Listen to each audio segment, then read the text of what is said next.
Only about 30 people, including several prominent nationalists, attended a gathering to protest against the teaching of maths and science in English in the Kuala Lumpur shopping complex today, a far cry from the anticipated 500. The gathering started at 2:45 p.m. at the Sogo complex and was over in 15 minutes, confusing journalists who came to cover the event scheduled for 3 p.m. Police had ordered the crowd to disperse as the gathering did not have a permit. But the event did not lose its significance with the presence of National Laureate A. Samad Said, other nationalists, educationists and local politicians. The gathering was calm even as the crowd started to swell with curious shoppers going in and out of the complex. Samad Said declined to speak to reporters at the event, but he proudly held a placard which read, "Jangan bunuh bahasa ibunda," or "Don't kill a mother tongue," to state his point.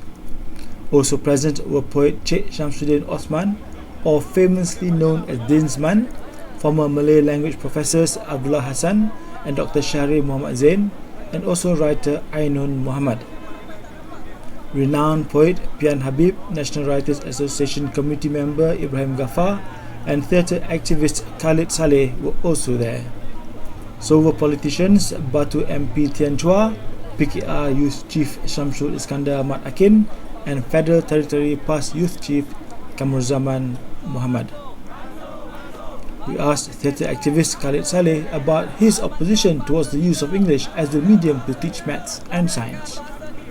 Benda ni dah tertulis dalam perlembagaan, apa yang nak diubah-ubah lagi? Tapi setakat ni lah kita tengok. So peranan kita sekarang sebagai orang yang merasa bahawa bahasa. Okey, saya cerita daripada awal lah. Okey. Ke dalam surah Al-Hujarat ayat 13 disebutkan menjadikan manusia itu berbangsa-bangsa, bersuku-suku. Jadi Tuhan tak kata ini bangsa Melayu kat sini, tapi secara umumnya Tuhan dah bagi dia punya password dia dah. Mana Melayu tu wilayah dia Nusantara. Orang India kat India, engineer kat India, Eropah, kan? Afrika kat Afrika. Jadi kedaulatan bangsa itu asasnya bahasa. Selain budaya. Jadi kalau benda ini tidak diangkat, macam mana nak memertabatkan bangsa itu sendiri? Tidak wujud sebenarnya bangsa Malaysia, tak wujud. Nonsense. Wujud bangsa Melayu, bangsa Cina, bangsa India. Bangsa. Soal dia ada di sini tu persoalan lain. Soal watan sekarang ni. Soal watan dan soal ketuanan.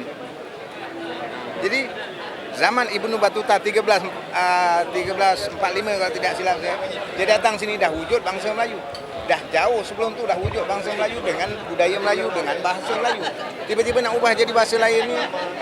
Selama ni kita orang-orang yang jadi pakar bedah ke pakar apa, asasnya apa? Daripada asasnya apa? Mesti asasnya bahasa Melayu. Kan? Datuk Nik siapa yang pakar bedahan. Kan? Saya tak lupa ramai. Jadi semuanya bertolak dari Melayu. Apa bahasa Sanskrit yang musibat. Apa musibat bahasa Melayu sehingga orang Melayu sendiri tak mendaulatkan bahasa Melayu?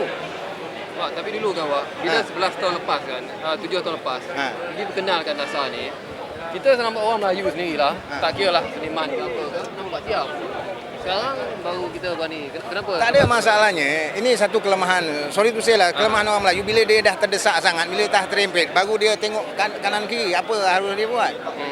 Padahal daripada awal lagi sepatutnya diperjuangkan, dan tanpa sedar sekarang ni bukan bahasa Melayu je, bangsa Melayu dah tak ada. Ini saya tengah tulis sekarang buku Melayu sudah hilang di dunia. Sebab di kad pengenalan dah tak ditulis bangsa. Warga negara. Jadi warga negara dengan bangsa, apa pengertian dia? Warga negara itu taraf penduduk. Bangsa. Jadi jabatan pendaftaran negara sendiri berkonspirasi menghilangkan bangsa Melayu. Jadi kalau bangsa Melayu dah hilang, dengan sendiri kedaulatan bahasa Melayu itu diabaikan. So masalahnya sekarang kekuatan satu bangsa itu pada budayanya. Budaya itu asasnya bahasa. Jadi kita boleh lihat tak, perjuangan ini adalah satu perjuangan orang kata kedaulatan Melayu, dan mungkin akan keberatan orang Cina, orang India nak masuk sebab dia kata ini bukan perkenalan kita. Tak, itu persoalan dia. Masalahnya sekarang persoalan Melayu. Macam mana Melayu tak boleh bersatu? Dia membezakan ini orang politik. Oh, ini parti ini parti ini. Persoalan Melayu.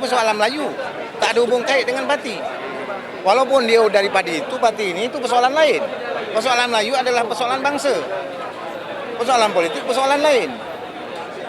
Kalau orang Cina dia boleh robohkan sempadan politik, jadi apa perhimpunan Cina umpamanya orang Cina kan. Kenapa orang Melayu tak boleh robohkan sempadan politik?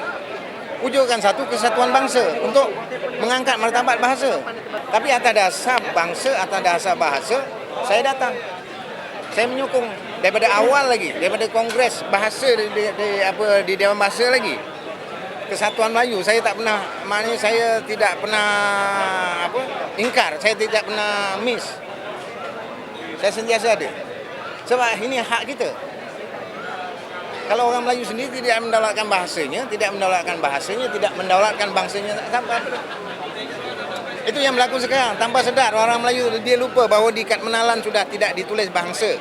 Yang ada hanya warga negara. Ini sebenarnya satu pembunuhan secara terhormat, secara terancang.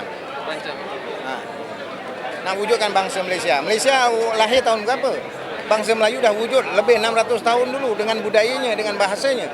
Belum ada Malaysia lagi lah. Belum ada Malaysia lagi. Malaysia tak pernah wujud. Malaysia ini sebenarnya percaturan politik British saja. Untuk supaya Soekarno jangan jadi mewujudkan Nusantara itu ya.